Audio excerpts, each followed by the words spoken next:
This is Fresh Air. I'm Terry Gross. You can get an argument about it, but some believe the greatest pitcher who ever lived was Leroy Satchel Paige. In his prime, it said his fastball was so terrifying, some opposing batters called him sick.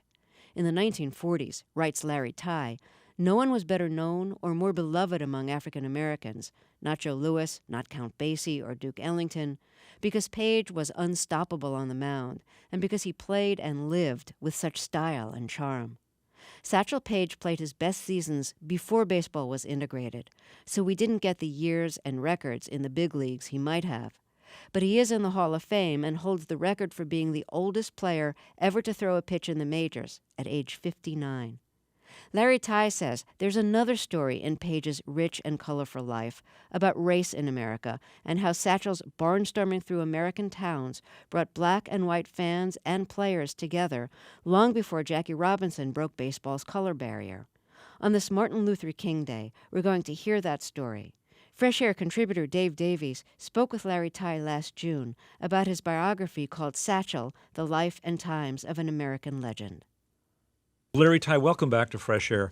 I thought we might begin by asking you to just paint a little bit of a picture of Satchel Paige in his prime. If someone went to the ballpark, say in the 30s, when he really had his career going, just give us a little bit of a sense of sort of what they would see, what made him distinctive and special.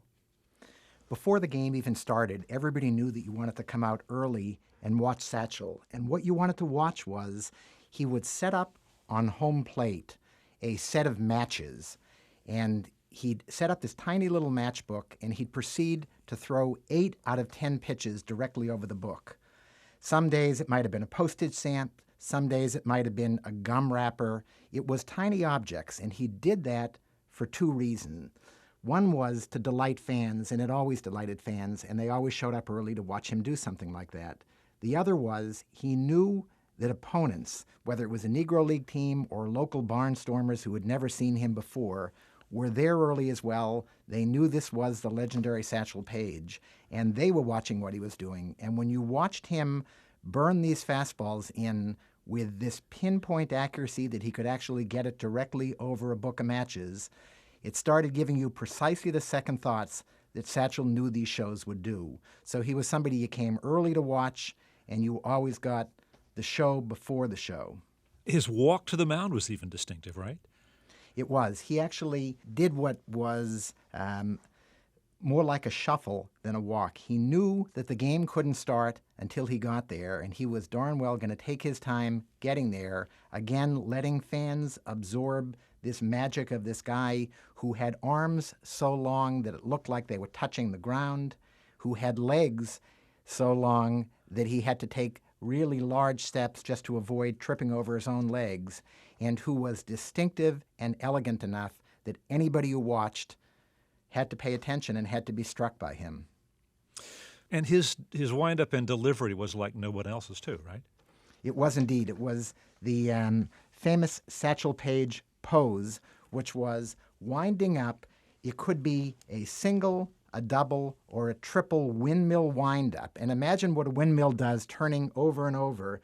Satchel could pitch underhanded, he could pitch sidearm, and he could pitch his standard overhand.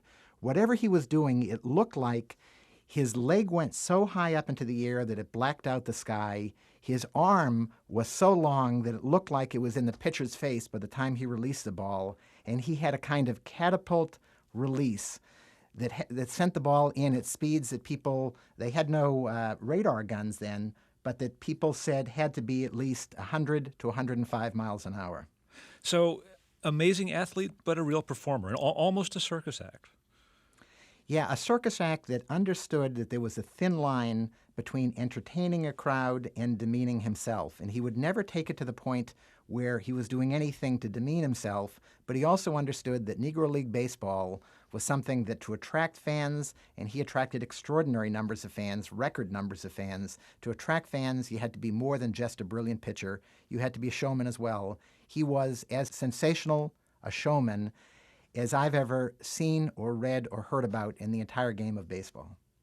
right, let's talk about his early life. He was born, 1906? Is that the established date now?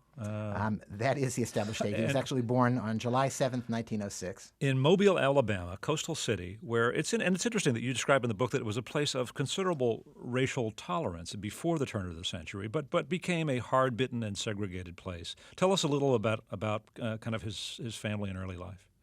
Sure. He was one of 12 children. He was the seventh of 12 children. And his early life was a situation where his dad was almost never around. His dad was somebody who liked to call himself a landscaper, and what he in fact was a gardener, and generally an unemployed gardener. His mom was a washerwoman who took in laundry from white families across Mobile and tried to make a living, but with 12 mouths to feed and with no real help from her husband, his mom had a really difficult time. So all the kids from a very early age were taught that they had to, A, get used to having nothing, and B, for whatever they did have in terms of food or anything else, they had to go out and earn it themselves. And he was out there at the age of 9, 10, 11 at the railway station doing things that a red cap would do. He was actually pulling people's bags. He was collecting a dime or a quarter per bag. And that's where his name Satchel came from. He had discovered a system that he could use pulleys and ropes to carry 2, 3, sometimes even 4 bags at a time. And the way that he talked about where his name came from was that friends looked at him and said, "You look like a walking satchel tree," and the name stuck immediately.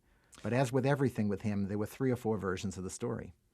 There were also stories that you found of his skill at hurling things, even as a young kid. And this sort of brings up something that you run into, I'm sure, again and again when you're researching his life, is that he did such prodigious things at a time when there weren't the kind of records and videos and internet stuff that there are now to document them. It must be hard to separate legend from fact. But what did you come to believe about what he'd done as a kid that proved he had an amazing arm?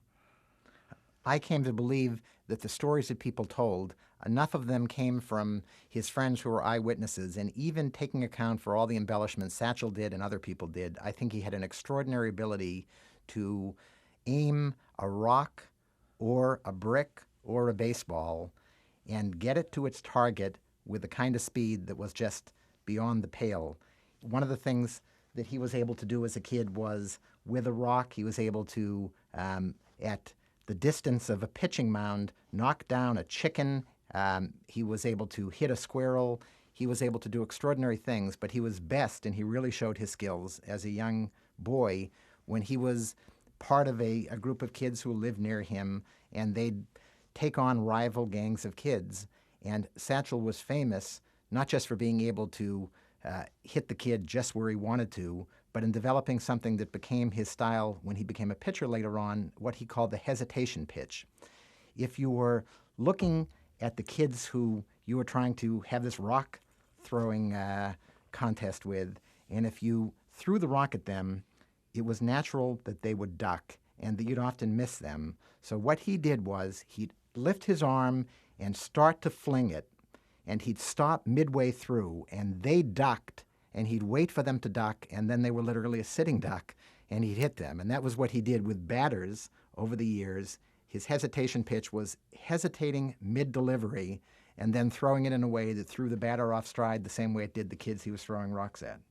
Now, a critical turning point in his life was, he got into some petty crime, stole enough stuff that he was finally sent away to a reform school, Mount Meigs. Am I saying that right? You are. Yeah. And now tell us about this institution and its place in the sociology of America at the time. Sure. The shortened name for the school was Mount Meigs because that's where it was, in Mount Meigs, Alabama. The actual title of the school, to me, said a lot about what was going on behind its walls. It was called the Alabama Reform School for Juvenile Negro Lawbreakers. And the school was set up along the style dictated by Booker T. Washington, which was the movement of black self-help. Booker T. Washington believed that segregation was going to last, that there was no point in contesting this Jim Crow system. It was incumbent upon young boys like Satchel Paige to learn how to get along with it. And so it taught them industriousness. He was working in the fields. He was milking cows. He was working from the time he got up in the morning to the time he went to bed at night. But what he also got to do in that time was do some athletics. And they had the kids doing everything from playing baseball to running around just to burn off steam. And Satchel learned during that time at Mount Meigs that he had an extraordinary ability to throw a baseball, and he had a coach there who recognized that ability and saw that this could be the key to saving Satchel from the life of crime that he had entered into as a teenager and that had gotten him into Mount Meigs. So Satchel Paige gets out of this reform school with a new sense of sort of discipline, self-worth, and some more disciplined baseball skills than he'd gone into. And soon he's getting paid to play ball in Negro League teams in Chattanooga and Birmingham. Tell us a little bit about that life. He was away from home as a young man. What was the life like? Sure. Let me tell you, first of all, what the life of the Negro Leagues was like.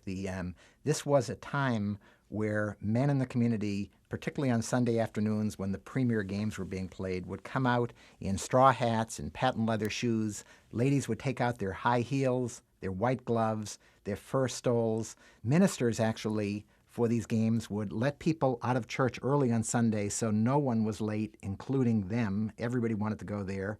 This was black society then. Black ball was black society. And Satchel Paige was in the center of that world. The featured pitching duel of the week was always on Sunday, and Satchel Paige was always in the center of that Sunday matchup. He spent his life partly in that Negro Leagues world, pitching against other teams with extraordinarily skilled black athletes. He spent the week, often during the week when there weren't Negro League games going on, he'd be out there barnstorming around the country. And what that meant was going to any small town that would have him and playing against whether it was a semi-pro team or whether it was just a bunch of farmers who took an evening off and put on a baseball glove and picked up a bat. They all wanted to play. Satchel knew that was a way to earn money, and he'd play anybody, anytime he could. The normal top athletes, the normal top baseball players in the country who were playing in the major leagues or in the white minor leagues might play, if they were a pitcher, pitch every third, fourth, fifth day. Satchel was pitching every day. He was out there exercising his arm, trying to earn a living, doing it perpetually. And this was what life was like for black ball players, and it was like what life was like for Satchel Paige, who was the best of them. At this point, Satchel was moving around the country, he and other Negro League players, in a segregated world. What kind of hardships and discrimination did that present?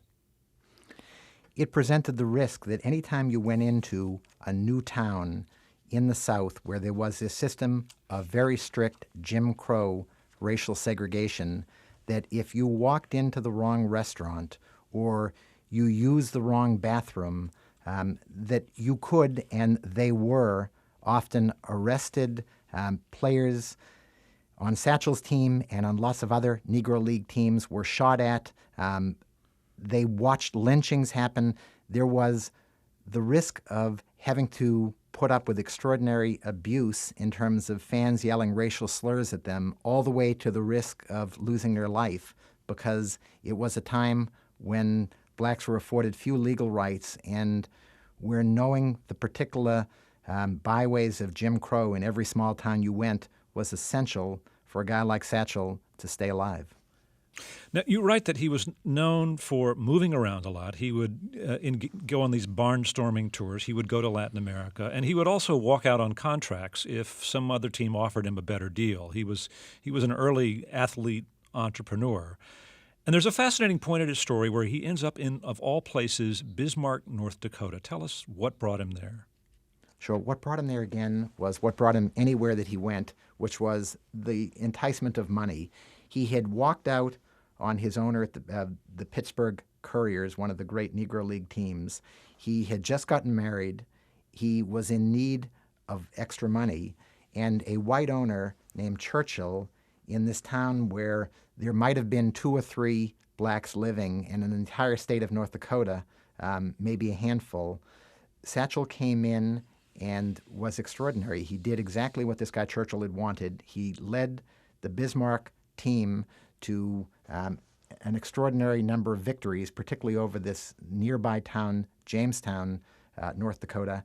And Satchel was not the first Negro leaguer to go to Bismarck, but he was the one who brought attention of the Negro leagues, of the national press, and of everybody else to what was going on in these faraway communities, that there was great baseball happening in out-of-the-way parts of America, and that there was great integrated baseball happening a decade and more before the major leagues ever became integrated. It was part of, for him, it was a way of earning money. For the country, it was a way of testing out how integration might look on a ball field long before the major league owners were ready to integrate their teams. And how did it work? How did he get along with his white teammates? How did the white fans in Bismarck react to him? He was extraordinary. All he would have to do, as one of the very few blacks in town, and as the only one who was this incredibly long and elegant figure, everybody in Bismarck knew him. He was a celebrity in town. He started out having no idea how people would really react to him. And he actually, when he first came to town, he had to rent out an old boxcar that was on the side of the railroad tracks as a place to live, because finding housing was a really difficult thing for him to do there. Very soon he became a celebrity in town. People would rent their homes to him and open up their hearts and their wallets. They bet on him. The owner of the Bismarck team made a lot of money by making side bets on whether Satchel would win or not, and he always won. And he took Bismarck to this regional tournament that Bismarck at that time was the best team semi-pro level in the country, in large part because of Satchel Paige. Now, as his fame grew, and as this barnstorming, these sort of ad hoc games and and tours, which would pit him sometimes against white teams or local teams, grew, he ended up getting some white major leaguers involved, collaborating on some of these barnstorming tours. How did that happen?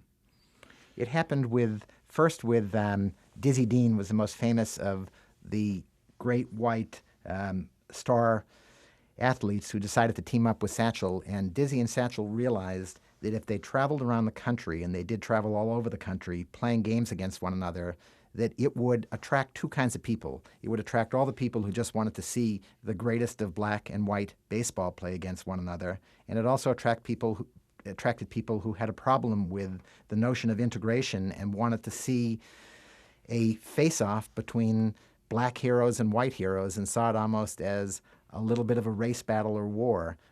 They were willing to tap into whatever people's motivations were for coming. What they knew is that they could draw large numbers of fans, and they made a fortune on the thing.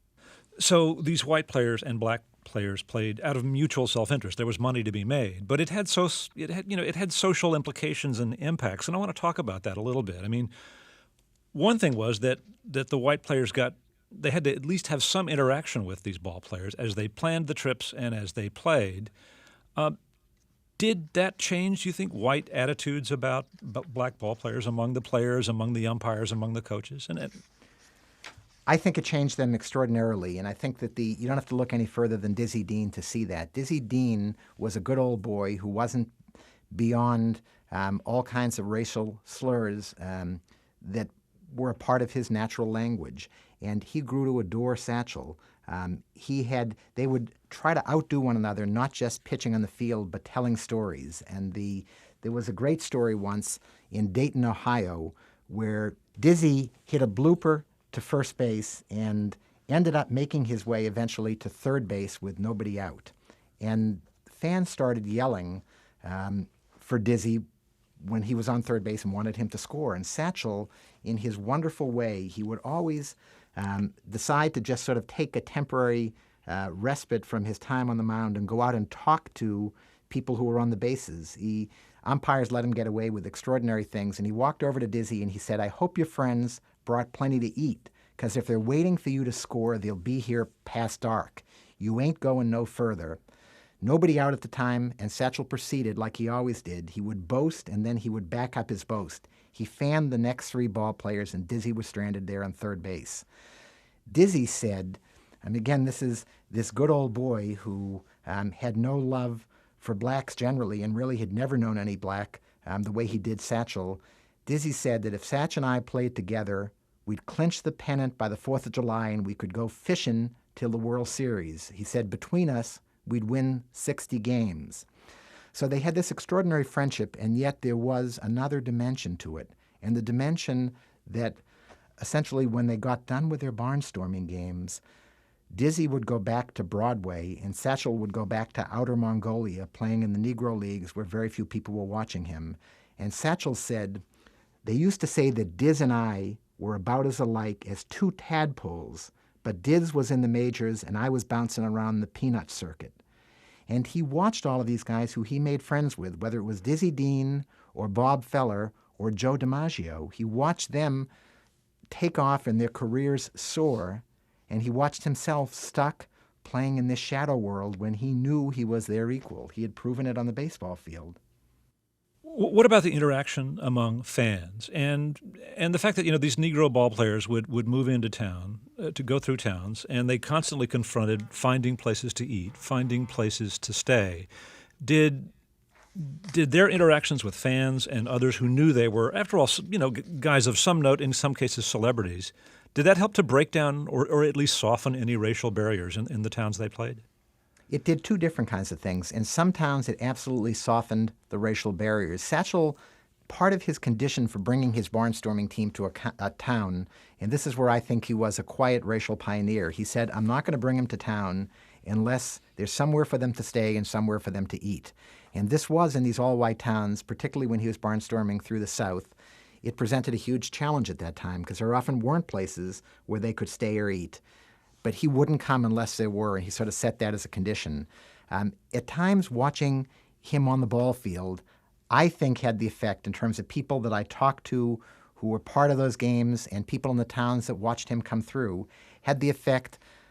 The way he dazzled them off the field ended up translating, if not breaking down their racial stereotypes, at least softening things.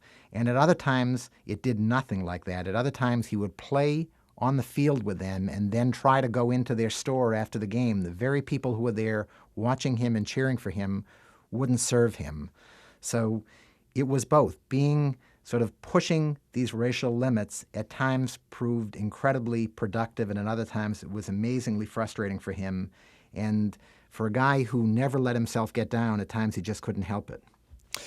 And he made quite a lot of money, really going back even to the 20s, and spent it just as quickly, right? He loved cars. He loved great suits, right? He did. In fact, in the 1940s, he was making $40,000 a year. And to put that into context, it was 4 times what the average player on the New York Yankees was making. It was precisely what the Bronx Bombers were paying Joe DiMaggio. It was twice what Ted Williams, the batting champ, was making. He was making extraordinary amounts of money. He was making enough money that he actually had 1 closet just for his shoes, 4 closets for his suits. He had a black Lincoln, a blue Caddy, a Jeep, a Chevy truck, 2 trailers, 4 cameras, 15 shotguns.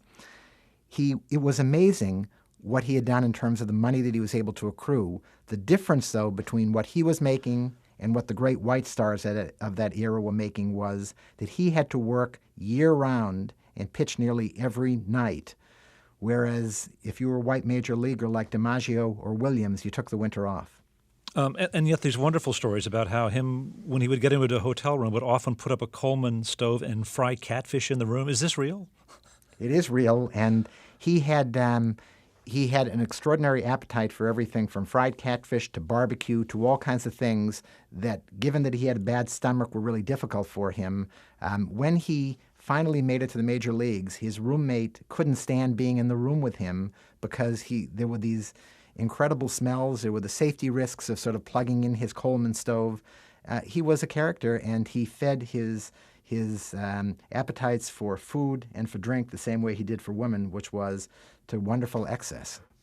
Let's talk a little bit about him as a ball player. I mean, we've already described his unique delivery, huge long arms, big legs, huge high leg kick, and then a delivery which had all different kinds of variations. He actually had a lot of colorful names for his pitches, right? He did indeed. And he called his pitches everything from bloopers, loopers, and droopers to his wonderful barber pitch, which was where he intended to give a batter a razor shave if they stepped in too close. He had what he called his titty pitch, where he nipped the chest of the opposing hitter. He had a nightmare pitch, which he said he had stayed up all night dreaming up. He had his fastest pitch was a long tom. His slightly softer pitch was a little tom. He could pitch a curveball in his later years with great accuracy. He could pitch a knuckleball. But the extraordinary thing with all of his names, his catchers said they're all really the same thing. He's got a faster pitch. He's got a little bit slower pitch.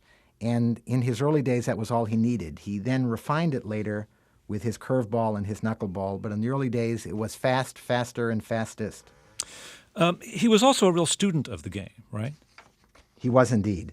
And he had an amazing memory, not for the faces of the opposing batters, but from their batting stance.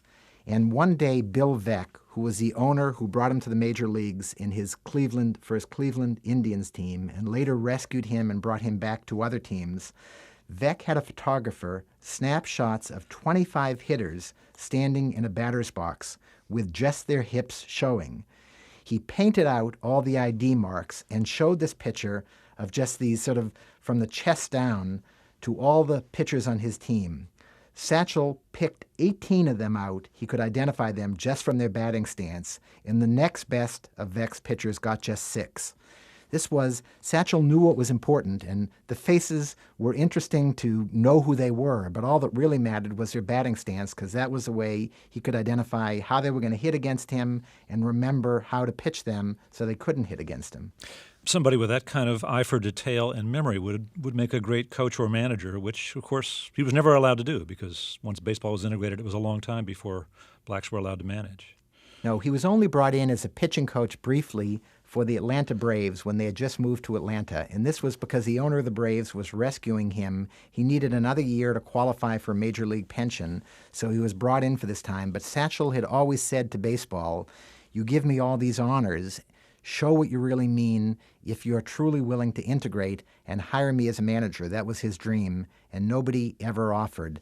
Veeck had actually said at one point that he would pay half the salary if somebody would bring Satchel in as a manager, and still he got no offers.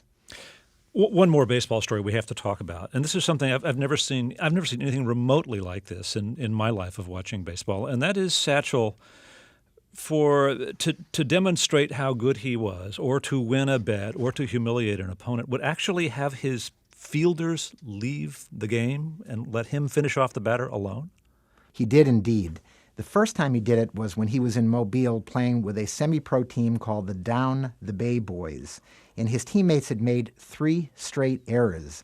And he basically wanted to show them up. Even though the bases were loaded and he was leading just 1-0, there were 2 outs in the 9th inning, and he said, "Come on in," to the outfielders.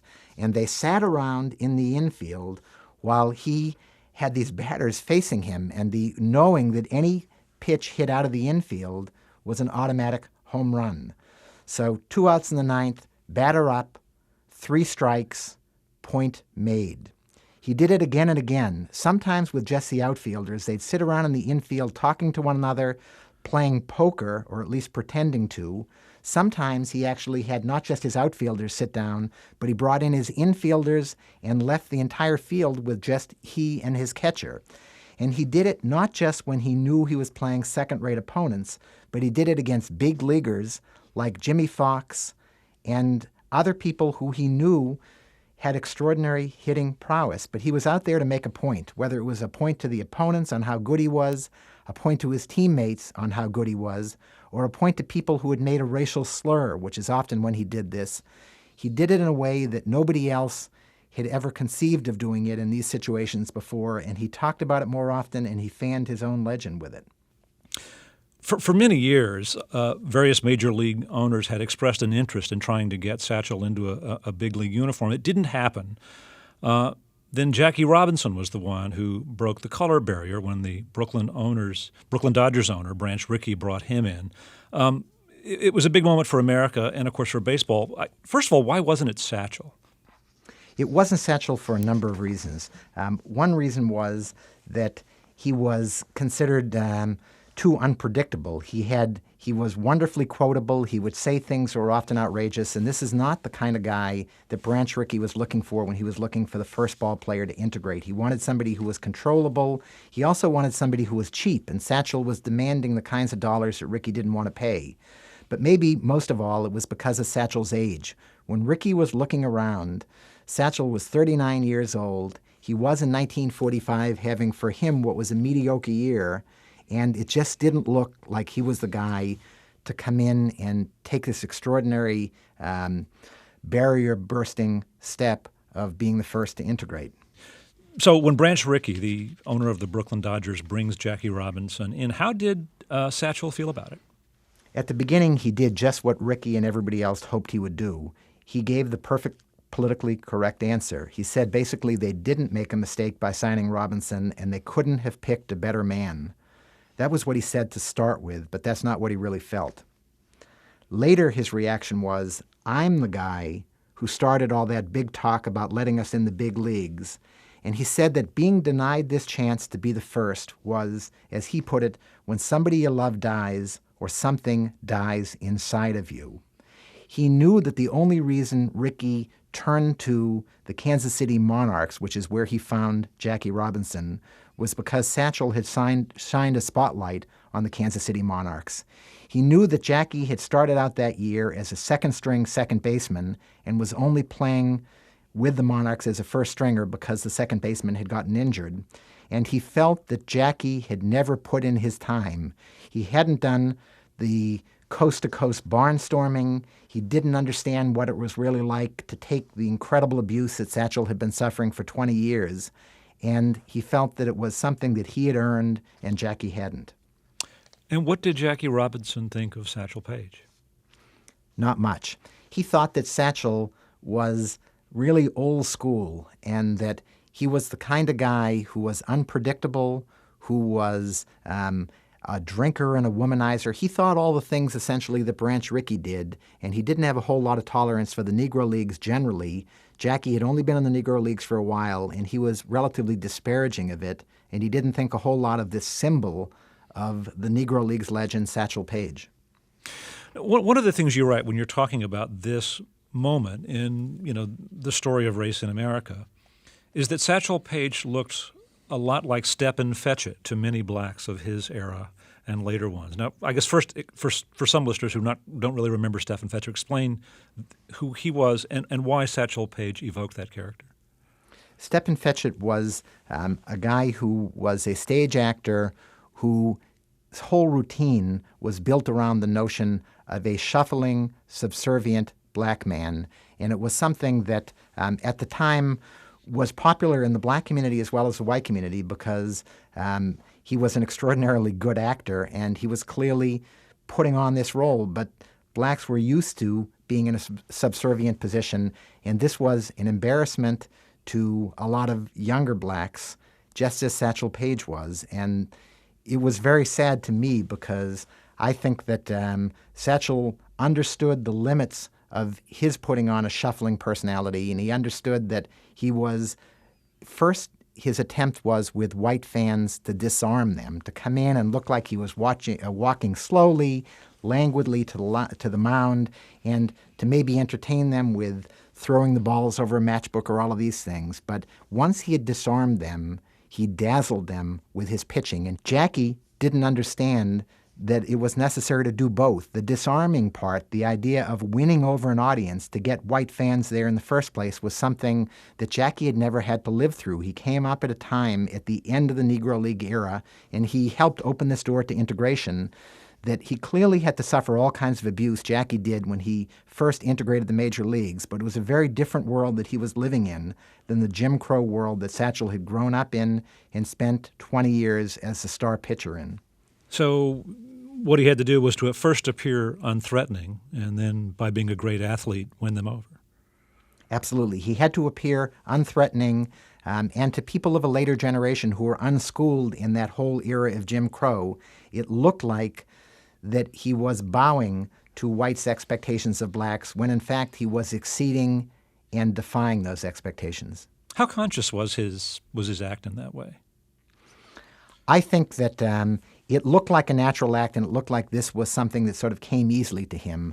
But I think that he was very conscious about what he was doing. When he said to those teams that they were playing in these small towns across America, "I won't come there unless you will serve me and my players at your restaurants and find a place for us to stay," he was, in his own quiet way, very openly defying the Jim Crow standards that he had grown up with. And it was very difficult to do at that time. There were very few Negro leaguers with the stature or the courage to do it in the way that Satchel did. And it was just a very difficult environment Satchel had come from. For years, a few major league owners had talked about trying to get Satchel into a big league uniform. It didn't happen until after Jackie Robinson broke the color barrier. But then finally Satchel gets his chance. At the age of 42, Bill Veeck, the owner of the Cleveland Indians, signs him to a contract.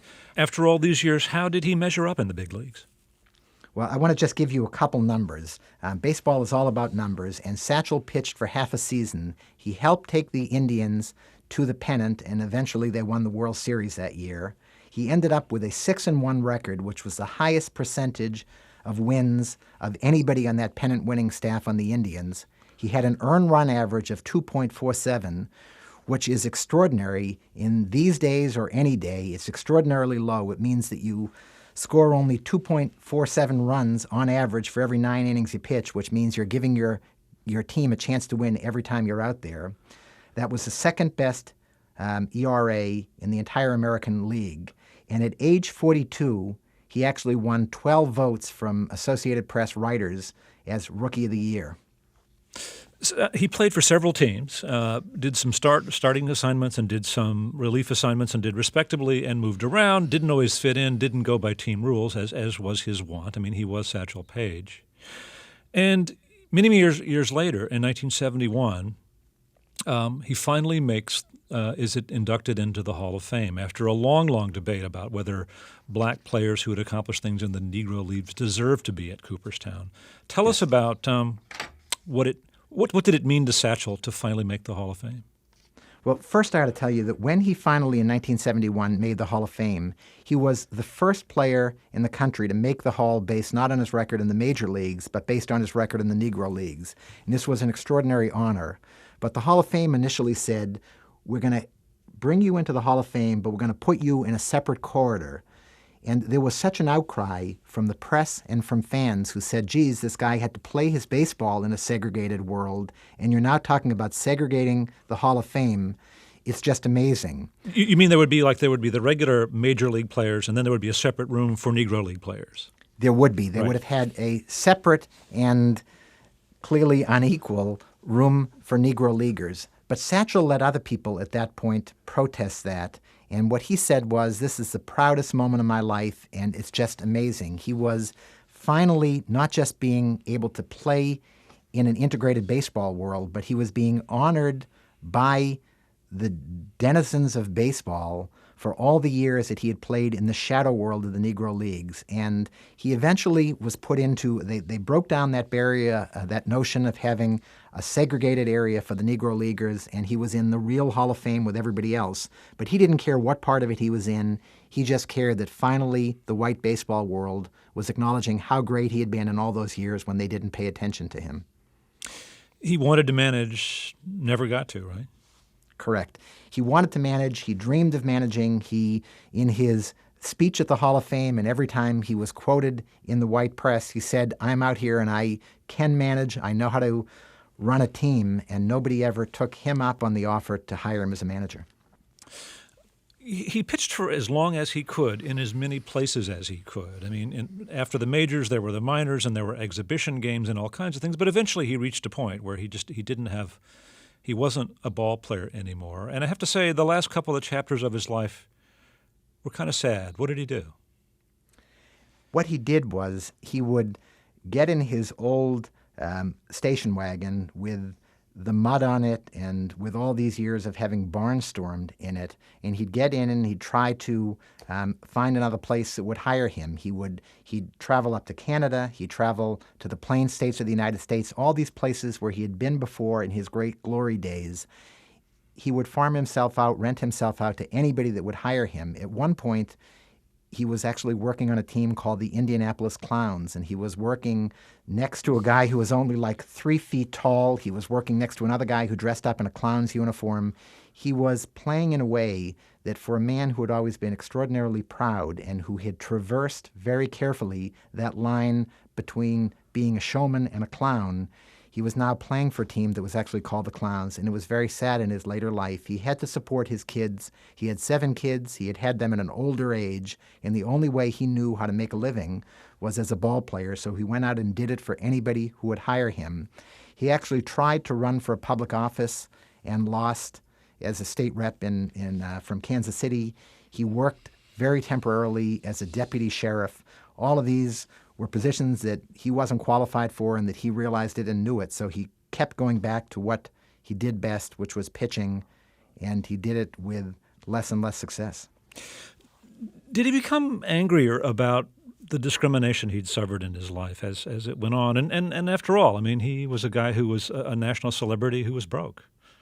He did. In his later years, when there was less acknowledgement of who he had been and what he had done, his famous edict, he had all these rules that he lived by and things that became wonderful quotations. The quotation that he was most known for and that put him in Bartlett's Book of Familiar Quotations was the one, "Don't look back, somebody might be gaining on you." And for most of his life, he followed that edict. What that meant to him was, you've got to go ahead and do what you do. If you stop to feel sorry for yourself, if you stop to bemoan how unfair the world is, you're never going to make it anywhere. So he was always pushing ahead and pushing forward and staying positive. That became really difficult to do in his later life. And it was only in the rare occasion where people would recognize him and would toast him again that he was really able to get that forward-looking. The rest of the time, he would often sit around and bemoan his mistreatment, and he had plenty of legitimate things to complain about. You know, I wanted to find an example of Satchel Paige's voice, and I did find a clip from What's My Line, the old game show at which he was, they would occasionally have the celebrity mystery guest, and he came on at some point in the 1970s, and I thought we'd listen to just a little bit of after the panel has figured out who he is, Arlene Francis and Sandy Dennis and Soupy Sales, and the host, Wally Bruner, is just talking to him a little bit. Let's listen. How many years did you pitch? Can you tell us that, Satchel? Well, I pitched 42 years altogether with grade, school, and in the Southern League up until I got to the Major League in 1942. To tell you how many games I have pitched, I couldn't tell you because I played winter and summer, and I've pitched about a year where it started in the spring, and I've pitched in a game, pitched as high as 160 ball games, pitched every day. When did you finally wrap it up? I wrapped it up 2 years ago in Atlanta when I was with Atlanta playing some exhibition games. Well, did Dizzy Dean really help, break it down for you so you could get into the majors? Yes, he did. When he first won the World Series, he started the Barnstone, and we've been talking about how great I was, and then the rest of the players got out to the tops like Joe DiMaggio and Ted Williams, and it really helped me. It really helped me to get in. The interesting thing when I watched that episode of What's My Line, and when these celebrities on the panel are talking with Satchel Paige, they just clearly adore him, and they can recite, pieces of his baseball career and sayings of his. And what it tells you is that at least for a certain part of white America in the 1970s, he had come to represent something that touched the nation's conscience about exclusion and about the way African Americans had been treated for so much of the 20th century.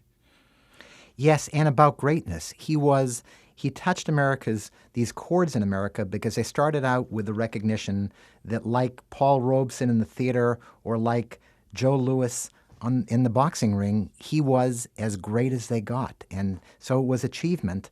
And then they could look at the story behind him. To me, Satchel Paige is, in fact, 2 stories in one. It's the story of Satchel Paige, this great ball player, and he's the ideal lens as well to look at the story of Jim Crow segregation in America. You have to start out by being absorbed by this legendary ball player to take you in and let you look at the way he told a much bigger story through his life. Well, Larry Tye, thanks so much for spending some time with us. Thanks for having me. Larry Tye is the author of Satchel, The Life and Times of an American Legend. It will be published in paperback in May.